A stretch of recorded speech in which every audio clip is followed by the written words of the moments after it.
You're listening to the Comic Crusaders podcast. I am your host, Al Mega, CEO of Comic Crusaders and Undercover Capes. In this show, I'm sitting down with creators from all walks of life to talk about inspiration, process, the lessons they've learned, and a whole lot more.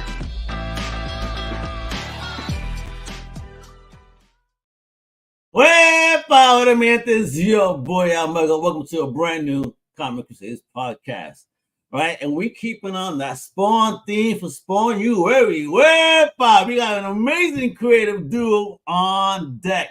With one of those new books that the top follower was talking about, entitled "No One Here." Let me tell you, it is dark, it is crazy, it is right up my alley. Let me introduce this duo, this future legends, demand themselves, Mr. Daniel Henriques and Jonathan Glapion. Welcome to the show. How you doing? How's it going? Yeah, happy to have you. You know, have this creative duo, creative force for a fire book from a franchise that I love so much on board. I can't wait to get into the origin stories. You know, the romance over here, and then of course, you know what this dope book is all about right here. So let's dig into it. I'm gonna start with my man Daniel.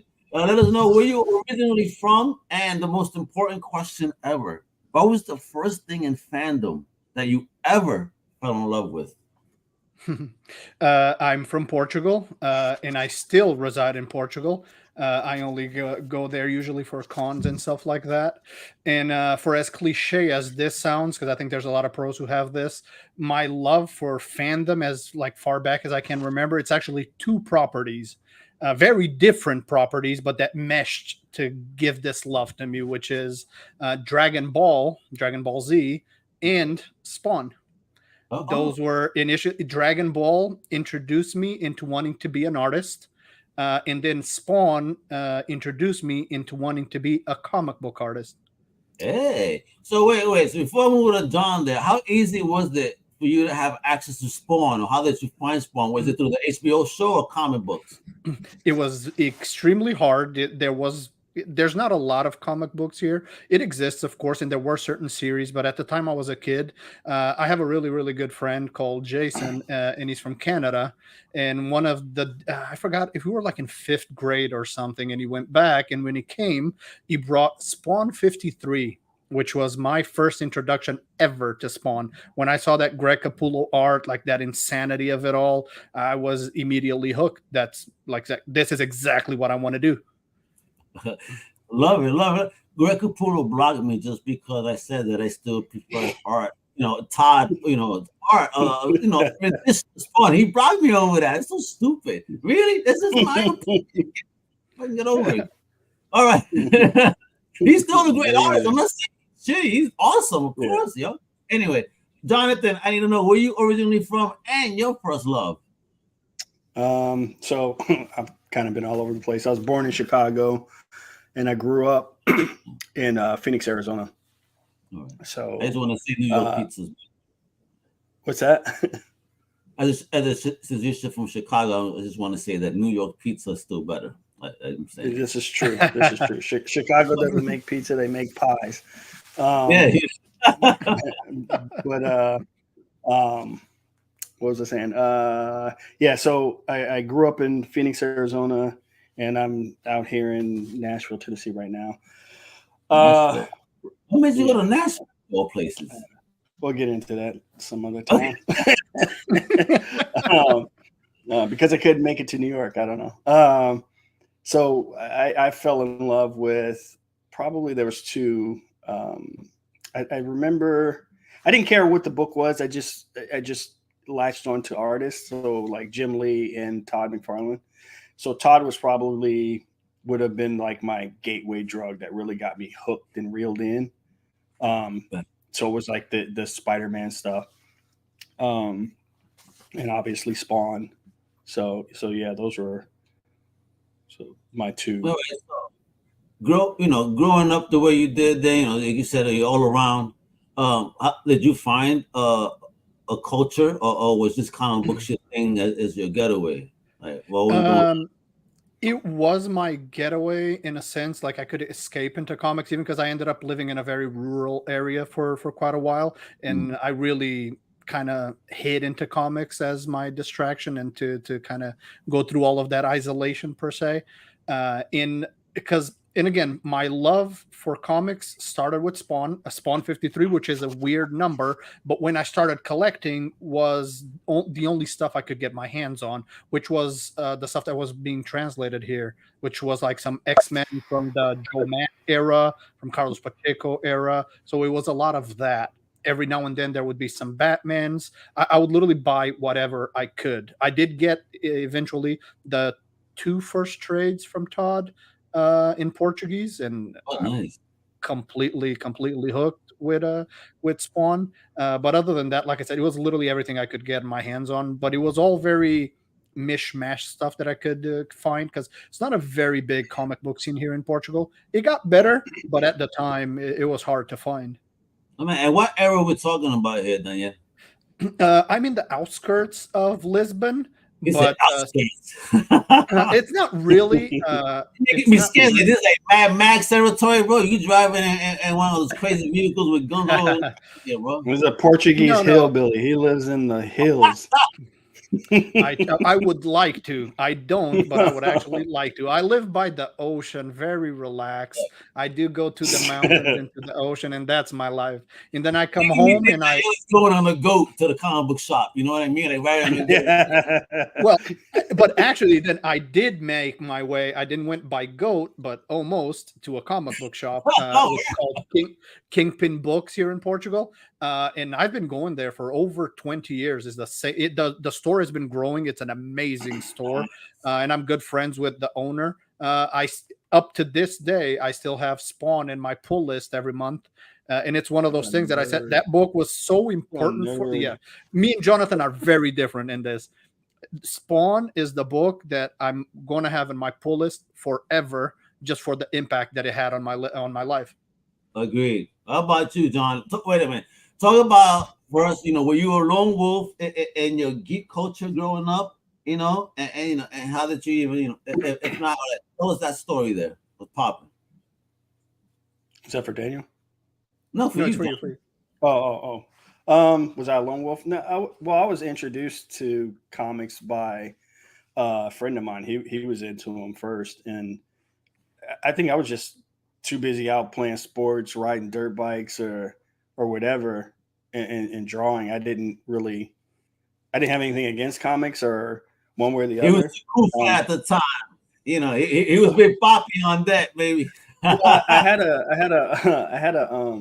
ended up having a friend in high school that was like hardcore into comics, and he drew his own comic stuff in class, and I saw like the different attention. Like I was in the back of the class. We were like in some advanced art class together in high school, but I'm jumping ahead here. But so he would do all the comic book stuff, and I noticed all the people would stand around his desk and watch him because it just seemed so immediate.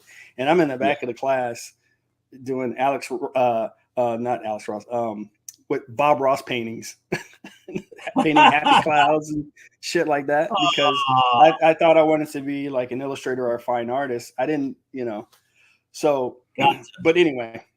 So what era was this though, when you were in high school doing that? Like what era?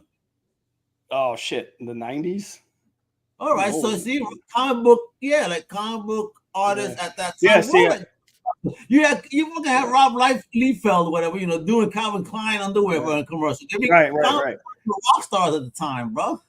Right. Well, then when I broke in, all of that stuff, I got in on the last end of that. Oh, you got the tail end. I missed the money train. I missed the the paychecks that those guys would get. And I wasn't doing anything at that time in the early 90s, especially. I was like going to first grade. No, you who goes to first grade? You could have been out drinking. I'm not trying to imply that Jonathan is really old, but I mean. Oh man, look at that! I said Jonathan was in high school, and Nanya wasn't even out of his diapers. well, I'm an inker now, so I'm still pretty much in diapers, not getting up out of my chair just to ink. Well, Jonathan, let me continue with you here for a moment. Talk about then you taking that creative journey, because you're talking about you the cool guy, guy sitting in the back doing them Bob Ross. What made you change your mind and perspective and start pursuing, this type of stuff and those early opportunities?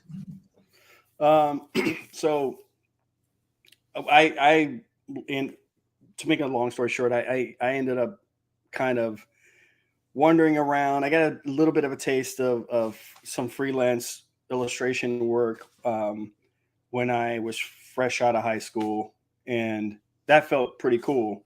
I didn't know what freelancing was, until I got that, and I was like, "Oh, this is cool! I get to do this from home." But it wasn't comic book stuff. And then when I sort of didn't have any work, and I did this go work construction with my brother, and I had a bunch of all of my art supplies, everything I ever had, any portfolios, awards, I had them in his storage. Long story short, all that shit just vanished. Like he either didn't pay on this storage, and the guy ended up having to sell everything. So I didn't have any original art. I didn't have any portfolio or nothing.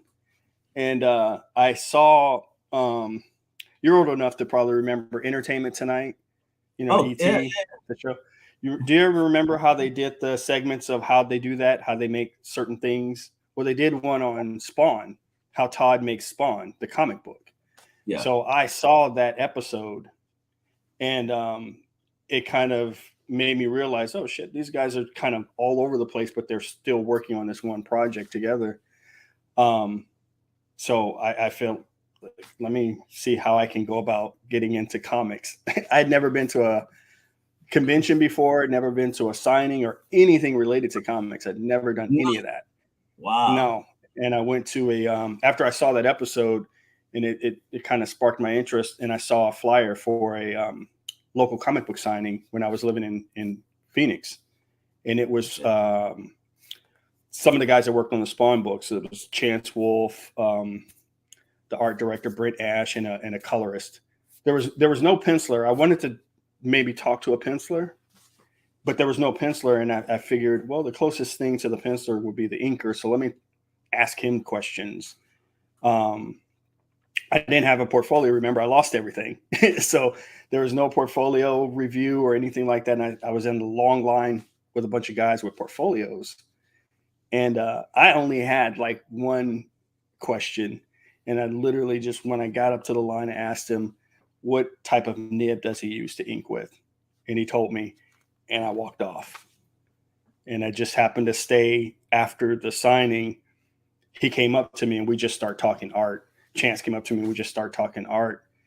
And he gave me a business card and said, I'm looking for an assistant if you're interested in learning how to ink. And I was like, yeah, sure. I guess he felt like I knew enough about art from talking about it. I wasn't bragging or anything. And so he told me to give him a call in a couple of days.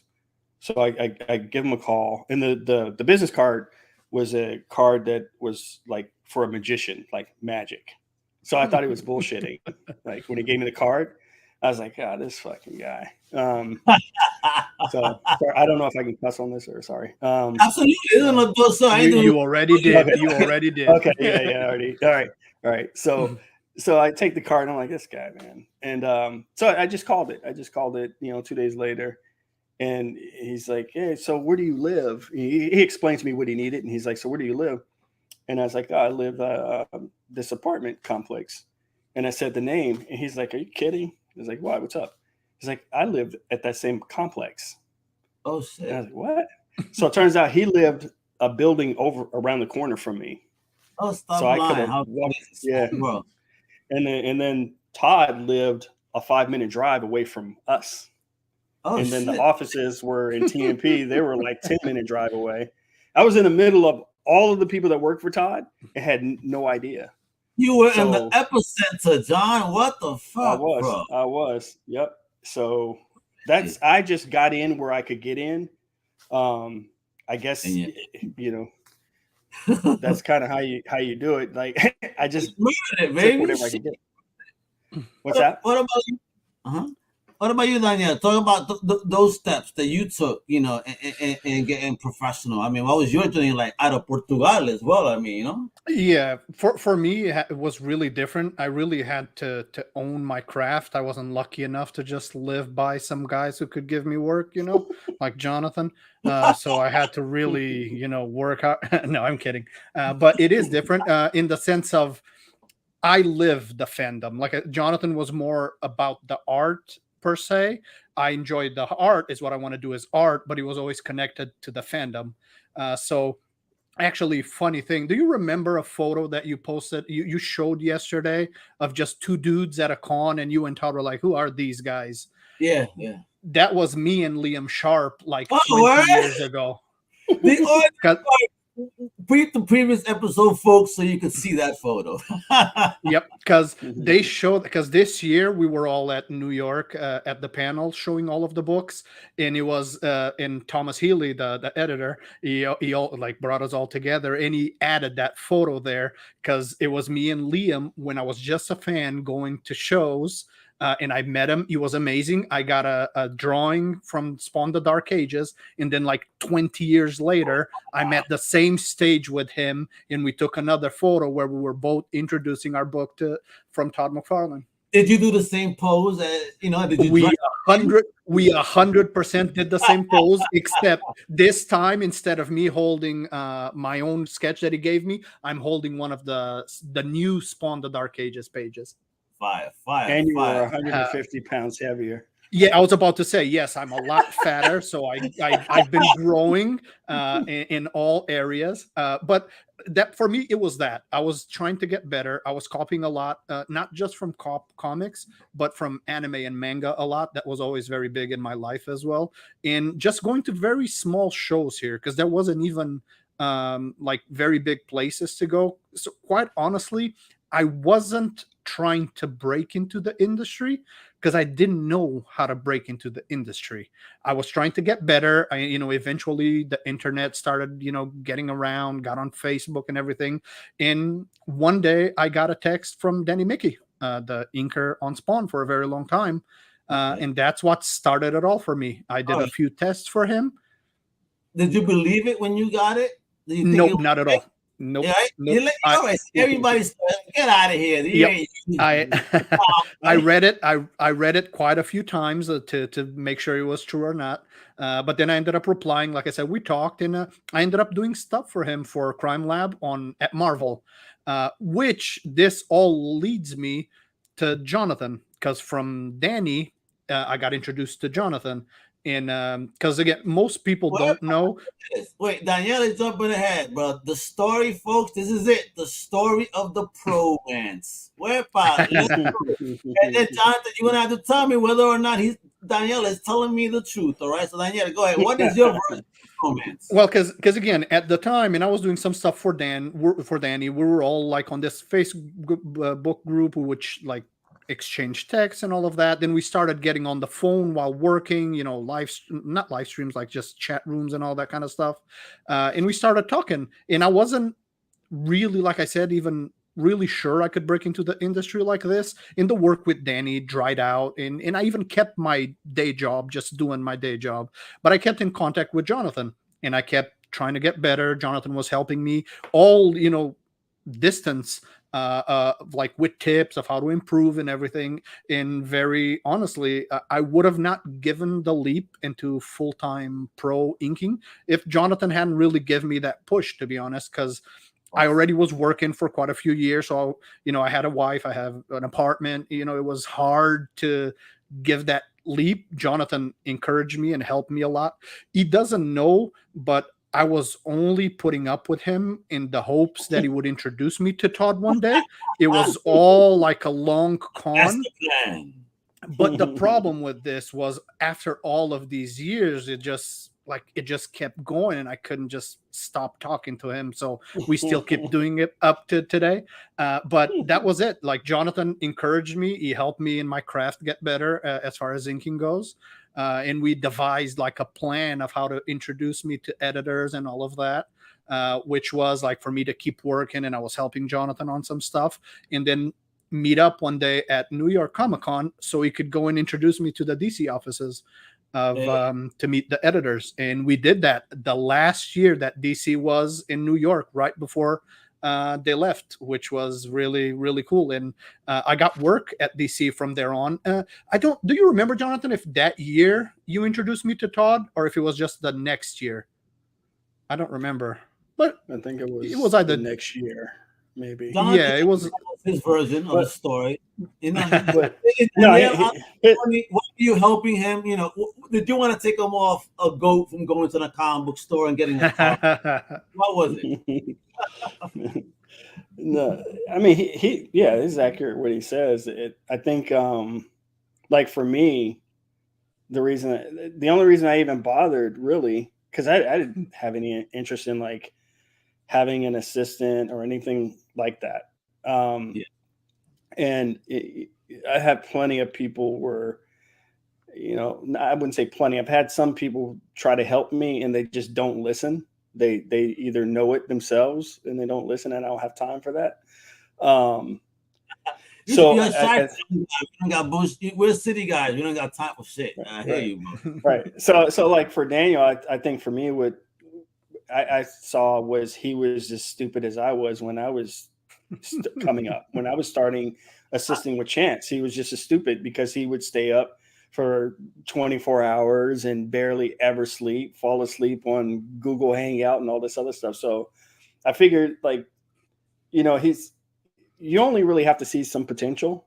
I don't know what's going on with my camera here. You only have to see, like, in my opinion, you know, potential that someone could have. The rest is like work ethic, you know, because you can, if you have potential, you can kind of hone that. But the one thing you can't cheat is hours that you put in. So, you know, there's people who will say they work hard, but they're not really grinding. So he was grinding like me, and I didn't know anybody else grinding like me. Because when I came in under Chance, I got put on Sam and Twitch. I'd only worked for 9 months assisting Chance. So that's like breakneck speed.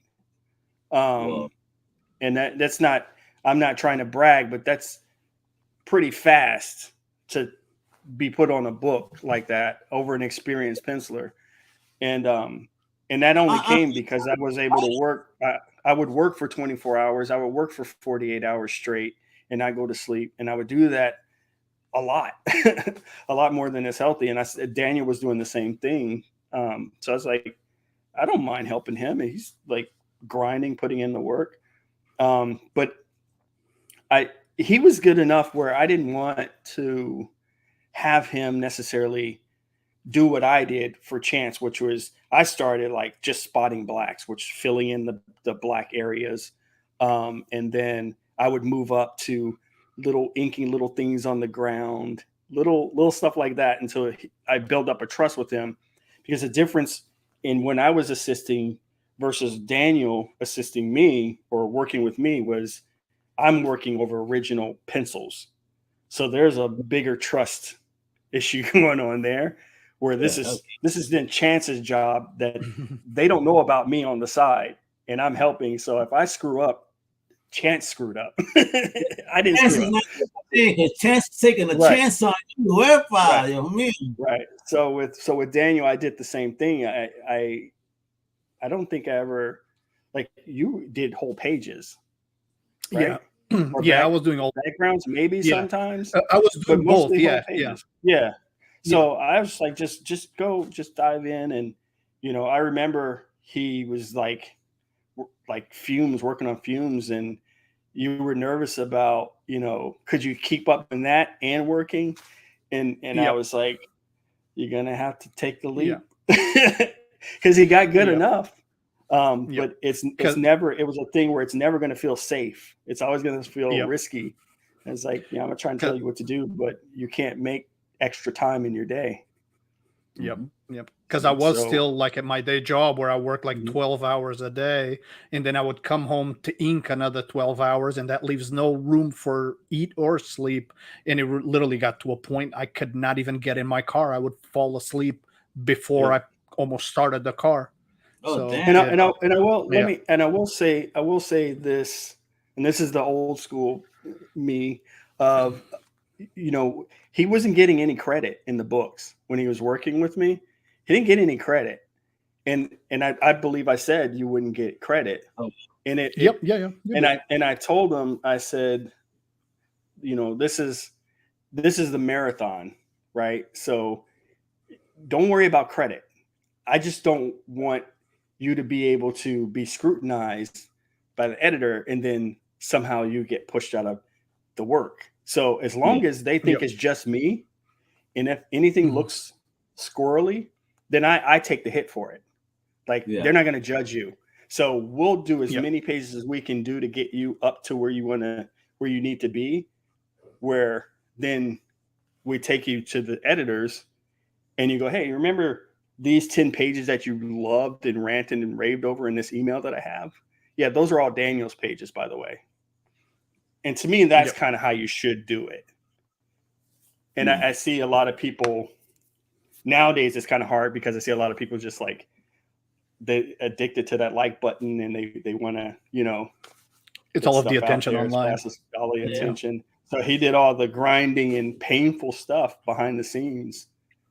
But then when he got to go and meet the editors, they already had a good example of what he was doing.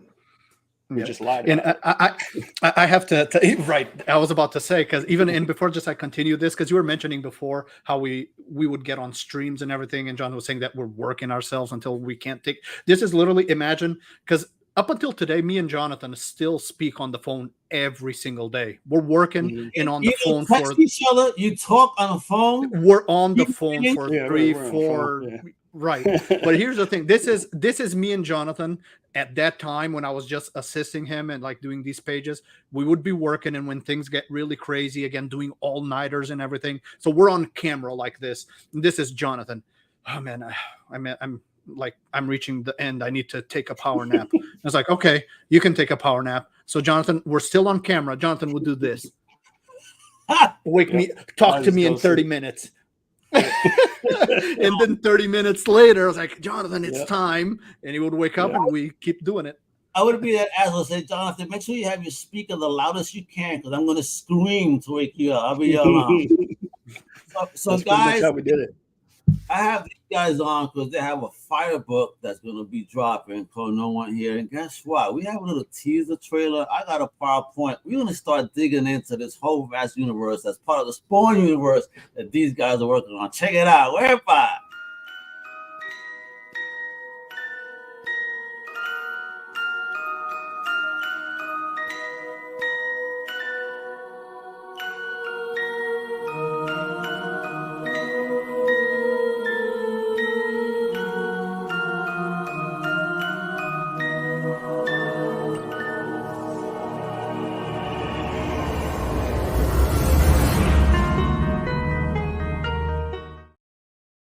That's pretty cool.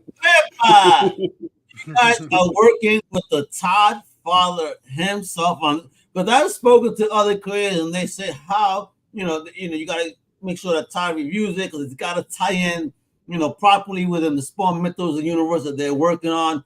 I cannot wait. Big love right here to the Madness Network. And I got some special show too about those people right there, Madness Comic Network, that are supporting indie comics in a way and creators in a way that we need right now. So I'll show that commercial in a little bit, but before we there, Milton is all over it. A big shout out to Milton, to Tiago, to Corey, to Wolf.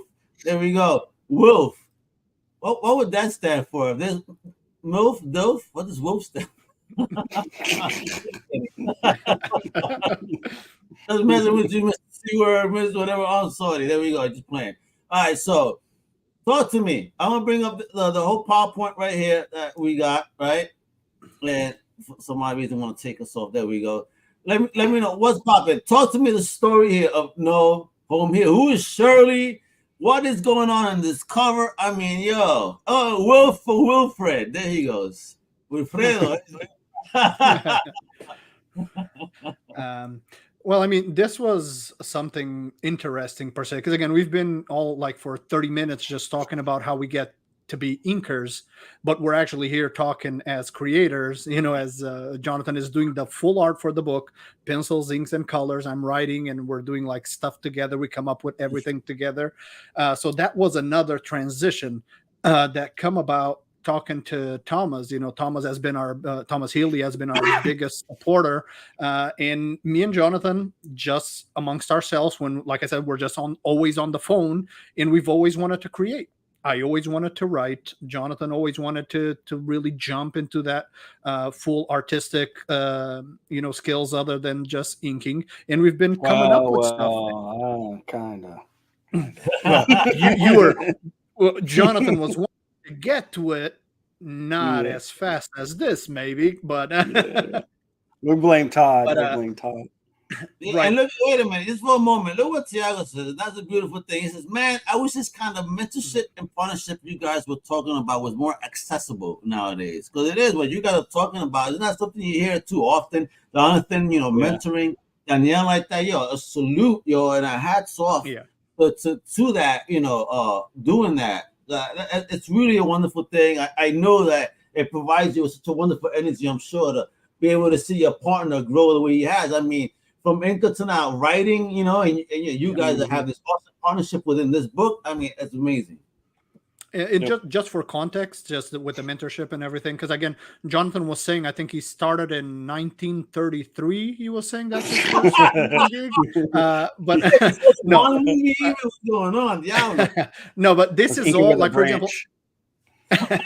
No, but like I just celebrate. I think this year is about 10 years, if I'm not mistaken, that I'm doing this freelance. So all of this stuff of getting to know Jonathan and everything, this was probably like 12, 13 years ago. So this is how long this has been going.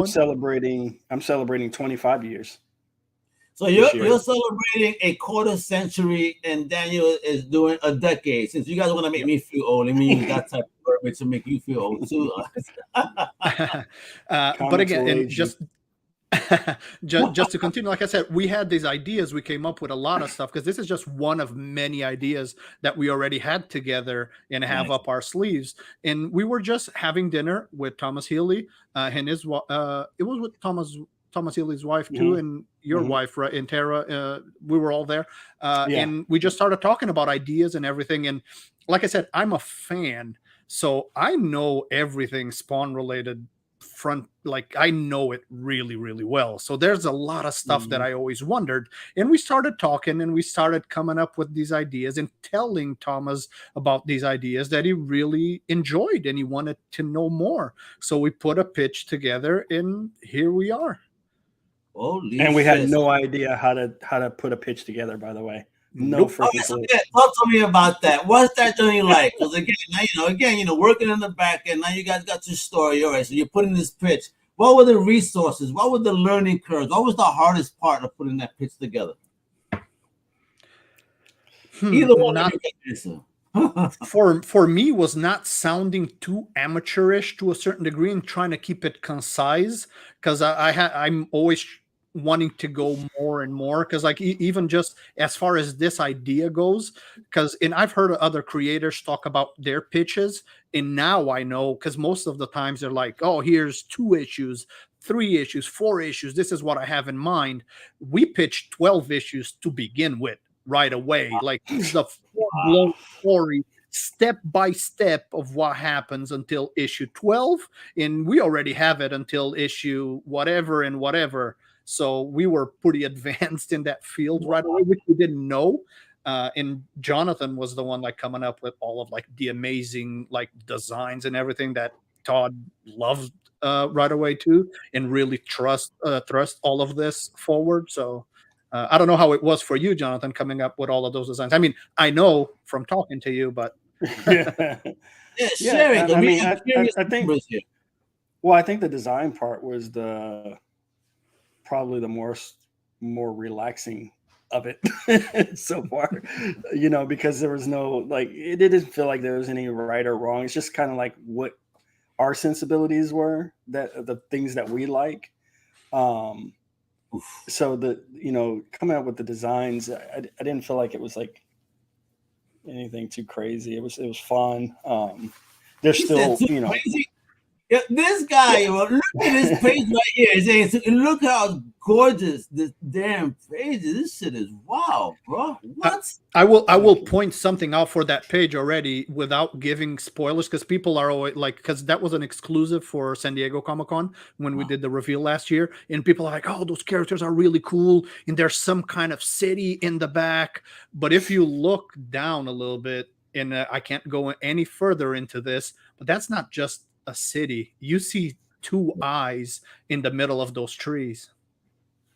Well, this wants to play with me today, so I'm not gonna play with it no more. There we go. We're gonna look at it close up later on. I'll add an image in the notes on comiccrusaders.shop, folks, so that way you can zoom in on it.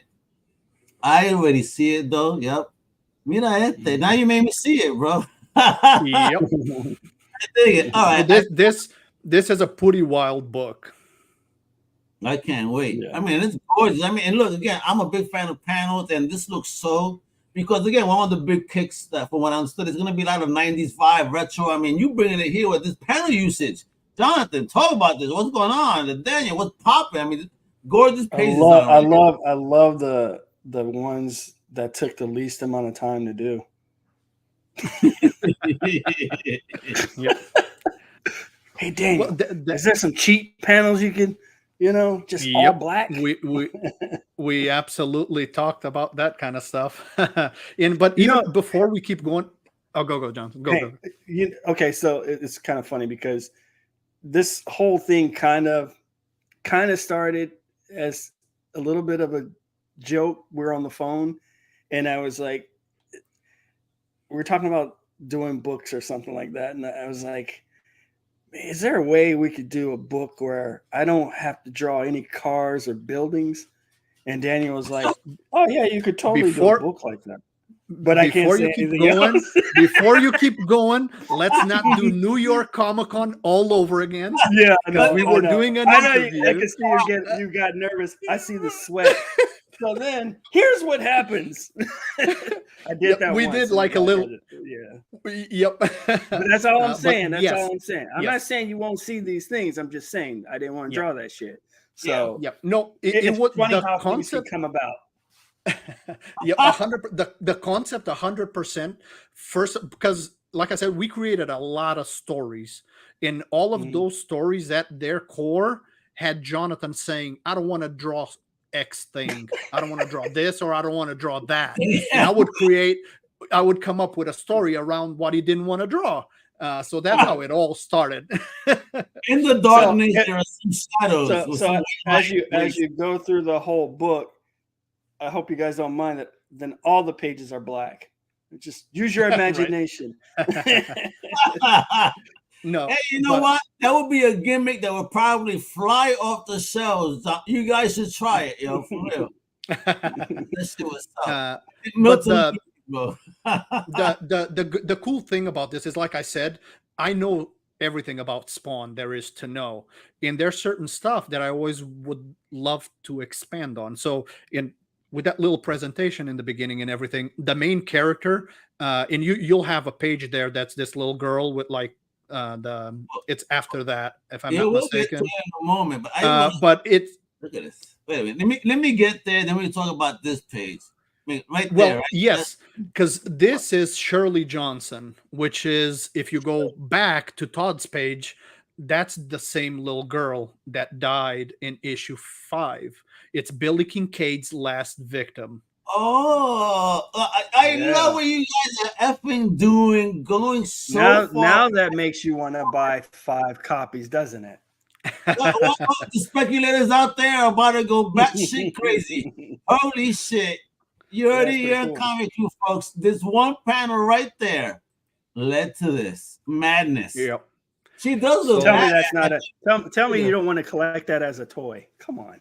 Oh, absolutely. I want that on myself, yo. I mean, she's much more terrifying than Art the Clown's daughter. That's for sure. So, like I said, we have the whole backstory, and we know 100% what happened leading here so far, because we can't divulge a lot. We're forbidden to talk a lot, but we do have that in this started as a very horrific thing, because in my mind I was thinking, because we see the little girl being taken, then we see, supposedly Billy Kincaid chopped her fingers up, and we never see her again. And then we see Spawn come in, he messes Billy up, he takes him and he leaves him, strung up on Sam and Twitch's office. And I was like, we never saw Shirley again. What if she's still in that freezer, mutilated, dying, and Spawn didn't save her? Ooh. So there's consequences to everything. You guys, man, McFarlane, you guys, damn it, my wallet cannot take this. Jesus. Man, because this is already on the pull list anyway at this point, Universal. Well, that's why Todd has the great price point. So, Yeah. Right. We discussed it. I spoke to Todd yesterday. All the title, you're spending, about $33 a month. I mean, you know what? That's nothing. You spend more on that shit in a week in coffee. That's true. So you get comic books physical that don't deteriorate and won't go nowhere, and they're gonna have value. Because when this team gets on those books, you're gonna want that shit. Let me tell you right now, bro. Yep. Let's go back to that other page. Look at this John Muchacho, bro. Diablo, this shit is monstrous. Look at it, bro. Appreciate it. And because again, Billy Kincaid is such a big character in the Spawn universe. And one of the things that we did divulge in this as part of it, because we start the book with Shirley Johnson stuck in that freezer, mutilated, seeing through the tiniest little crack of the freezer, Spawn coming in to save her. But then something keeps happening, and then she just dies over and over again. All we know is that she's stuck in a loop, reliving her death over and over and over again. Who knows for how long, until something happens, and there's the introduction of this mysterious stranger, which was that badass guy. If you go back to the cover, it's that badass dude with the sword. Exactly. This guy right here, look at this, and that design, listen, my favorite colors are obviously black and yellow, and of course some red. Whoa. And you got that black and red on homie. Homie almost got a beard like mine. So, look at the profile, guys. I'm digging it. So talk to me about the stranger. So again, we can't talk much about him other than that he enough. Milton says fan art is incoming right now because this ass was keep it coming. What can you well, the stranger, like I said, all we can say about him right now is that again, there's something going to happen that propels him and Shirley together and breaks that cycle and initiates their journey. They're the two main characters. That's as far as I can go far as the stranger. But if you go back to that cover, you'll also see to the cover that initial one. Go back. The other one, that one. So you have the stranger, you have Shirley, and then that badass in the back. Who's that? That's the main villain of the arc, which is that's the figure that must get figured. Because I love villains. And look at everybody's excited over here. NH, you know what I mean? Man is talking to the stranger. You got Robert talking about that is badass. It's gonna be epic, you know what I mean? So yeah, bro. Robert Nugent, who's commenting there, which is one of the colorists working for Todd. He's doing the new Spawn Kills Everybody. He just colored some covers with me as well. So he's doing a lot of stuff for Spawn for Todd too. And Corey also inked a lot of Gunslinger stuff. So you got a lot of Spawn love in the house. Milton is a Portuguese artist. That's really good. All of the art coming together. Amelia is in the building representing the black, the red, and the white, baby. Let's go. Woo! I'm digging it, bro. This is what Todd did, man. He's created an amazing community with amazing creators. And look at it. Bro, like Jonathan, and talk to me about this cover, because that shit is badass too, bro. If that shit don't make a statement, huh? Yeah. Thanks. We just wanted to show, like, it was that was a tricky one to do because that sword is massive. So it's, that's a massive skull of some type of creature, whatever, or that's a tiny sword. But his sword is huge. So that was kind of a funny one. I remember talking to Daniel and saying, "Shit, how do I? There's no other thing to scale that sword. But I guess this is a big giant, whatever it is." But going back to the design, the one thing I can say, like, we didn't want a cape so much as like we didn't want it to be too like Spawn, like he was just but for me, I wanted the association, and that's where the red on the inner part comes in, because we're all familiar with Spawn's red cape. That's that's like the bat symbol, Streamyard, baby. Yeah. So, it's kind of like, I guess, in a way, paying tribute to, some of that stuff we kind of grew up loving. And then we just wanted to make like the sword just be this chunky, unrealistic thing to wield, but somehow, crude. Yep. So not so much a super like sharp edge, but just this slab power, that just right. I will say about the story though, because even though we are starting with ties with Spawn, this is completely its own thing. I will say there are more characters that I'm going to pick up from over the years that are intertwined within the story, but it all makes sense. So, but the majority of everything is new. Todd really gave us full freedom to just expand. And our initial story was already about just expansion of what we were creating. But like I said, knowing the story, there's a lot of characters throughout the years that I was like, they gotta show up because they have unfinished business. I have more to do with them. So there are some cool characters popping up in a lot of new stuff. I can't wait, because coming from that fan perspective, as you're saying that you've been collecting since, found love, and you understand the mythos. I think that this storyline is going to be in confident hands, very good hands, and hopefully I could see you guys get on that main arc and do a story on the main run and go from there. How about that? Huh? Wepa, give me some hardcore. Go. I mean, now, hopefully, and again, that will all depend on if hopefully we get that fan support per se. We hope to go for a very long time on No Home here, because we have ideas and what we have planned already. It just keeps on going. This is starting as it's an ongoing book, so it's not a mini series or anything. It's an ongoing book, and we have a lot to keep it going. It's just a matter of seeing, if the support is there. Hopefully it is. We have a lot of stuff, and like I said, Thomas and Todd have been super hands off and as supportive as can be in what we're creating. So couldn't have been more enjoyable so far, to be honest. Don't you worry, my man Will over here. You know what I mean? He down, Thiago's down. They're gonna be adding this over here. Musa says he can smell it. I mean, I will say, one of the main reasons we wanted to, because like Daniel said, this is more like we didn't want to come in and like try to do what's been done or whatever. It's already been done and done well. We just want to come in and do something fresh and expand, see where we could expand things.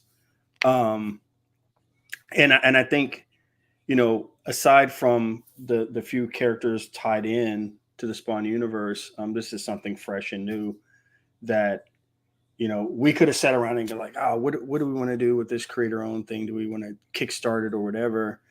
And it just made more sense to let's see if we could pitch it to Todd. Like, wouldn't you like to learn from Todd everything that you could learn? And,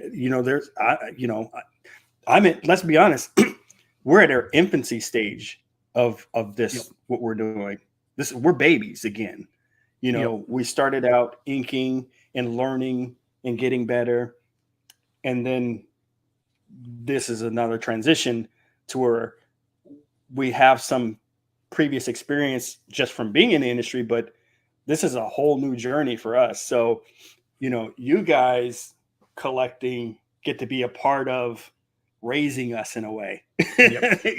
Well, so whatever support you give us, It takes a village, folks. It takes a village. We got to raise these guys up, man. Let's do it. Well, and I will actually even say this, and again, I don't like to praise Jonathan a lot, especially in public, because being a penciler now, it gets to his head, so it's tricky to have to deal with him. But because again, in all of this awesome art, this is Jonathan's first official like sequential work. He did an amazing story with Todd for the last Ozzy Osbourne CD that came out. He did a story for that with Todd, but this is his first sequential work. And I'm not even talking, it is my first as a writer as well, but I think the growth that you can see per se, because if this is Jonathan's first, how is he going to be on issue 30?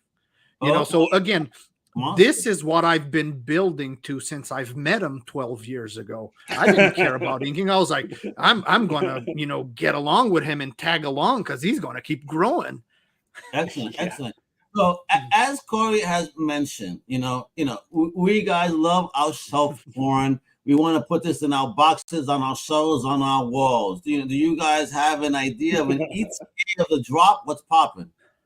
We know exactly the date, but we cannot tell you.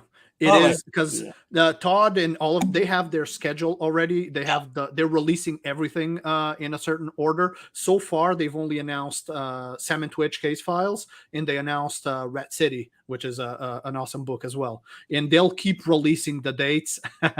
It will come out again. It will come out this year, but we're not allowed to say anything. No problem. Pages they'll mention it there. Absolutely. And when folks, there we go. Once again, Daniel, he on the money. He a marketing man. That's right. You follow that page right there on the social. You can follow Danielle right there. You can follow our big homie, Big John, right here as well, right there on the website and the socials. All right. So so what's up, fellas? With this awesome book that you guys are working on, what's the convention schedule looking like for 2024? Where can our fans see you, get some signed copies of those number ones when that baby come out? Well, I know some of my schedule. Go ahead. My next show is MegaCon Orlando. Oh, that's February, right? The first weekend of February. Right. Yeah, I just did Portland, which was we got snowed in. And there's a question from Kayla. Who's the young lady wearing the black and red and yellow hat? Right, that was Shirley, correct? Black and yellow hat. Wait, do I gotta bring this back up? Hold on, where are we going over here? Bring that back up. Black and yellow hat. I can't be her because that's Shirley. Yeah, maybe. Yeah, I don't remember any hat, but I mean, all of those little girls are Shirley. So yeah. It's gonna be Shirley, all right. And Mota says he agrees with John Screw drawing cards. Right? Oh, with the yellow peak. Yellow peak. The yellow. Probably those from Todd's page, I would say. It's young Shirley from all the way back from Spawn issue 5.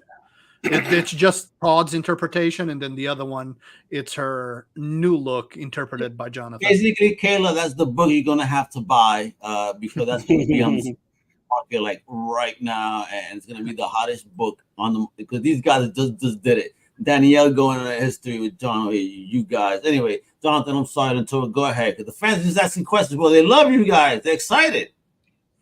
What were we talking about? I don't even remember. Was the convention schedule? MegaCon. Oh, convention schedule. Yeah, I probably forget half of them. I know I'm doing MegaCon is next. This is like my wife's expertise. I know I'm doing Fan Expos, San Francisco and Dallas. And then we always do New York Comic Con, and probably San Diego. Yeah, okay. San Diego. But New York, you can always New York. You got to come to New York, bro. Yeah, you guys got to go to New York, man. I'll be there. We do New York. We do New York every year. Every single year. The only time I've missed was like pandemic when he's wearing a mustache. Yeah. This guy. Oh, you're talking about him. The stranger. Oh, the stranger. Nice. The stranger. Yeah. I don't think that's a she, right? No, the big guy with the sword is the stranger. Yeah. All right, bet. So I can't really see those cons, man. It's gonna be fun. For real. Yeah, 'Cause yeah. you guys are awesome, man. Let me tell you, guys. Do you do Orlando? Do you do that show, MegaCon? When I was in Orlando, I did it 2 years in a row. So much fun, Okay. great show. Nice. Great energy. They're really supportive of creatives over there, and they, every artist that I spoke to over there definitely gave me, at least the times that I was there, wonderful reviews of the show, saying how receptive the fans were, especially to new stuff. So I was happy to hear that, because again, we're here supporting indie, and I mean, at the end of the day, these are new stories, so this is independent in a sense, because people, it's a new story in Palmitos. I mean, but people, you know what? Take a chance. You know what I mean? That's what it is. And as far as I'm concerned, I literally usually only do New York Comic Con there in America, because again, I still live in Portugal, and we did San Diego for the first time last year, or Jonathan had done it. It was my first time, and so I'm thinking about going to San Diego every year too. So over there, those are the only two. But New York every single year. All right, bet. I can't wait to meet you guys. You hear me scream "Where Power," and just make sure you turn your neck the right way, because that'll be my ass being loud, and making sure that you guys hear me, because you guys are amazing. Thank you so much, both of you, for us being on the show, but also for sharing in your creative nature, sharing that artistic ability with us, and in your stories, that wonderful development, and to see you guys working together, this wonderful team, Jonathan, again, a salute to you for helping the next gen, rise up, man. It's a wonderful thing to see, man, and inspiring, to see especially how it develops. And I can't wait to have this in my hands whenever it comes out, because you guys are teasing me. Big shout out to Wolf over there. You know what I mean? That name, man. You just go to Wolf, man. You just go pornographic. But I appreciate you guys for watching, for tuning in, man. Follow my guys right here. We got DanielHenriques.art. All right, that's the website. Go to the Instagram, Daniel Henriques, and then on Twitter or X, the Henrique Inks. But then you gotta go right there to my man John's website, Glapion Inc. On social and Instagram. You know what I mean? He locked down the name, Jonathan Glapion. Show the love, show the support. Follow, so you guys can stay tuned on what these dudes is popping off, right? And with that, I'm Al Mega, Comic Crusaders Podcast. Hasta la próxima, mi gente. Wepa! Thank you for listening to the Comic Crusaders Podcast. If you like the content, please subscribe and turn on notifications. Also, please visit comiccrusaders.shop and our extended podcast family over at undercovercapes.com. And also, make sure to download the Comic Crusaders app on the Google Play Store today.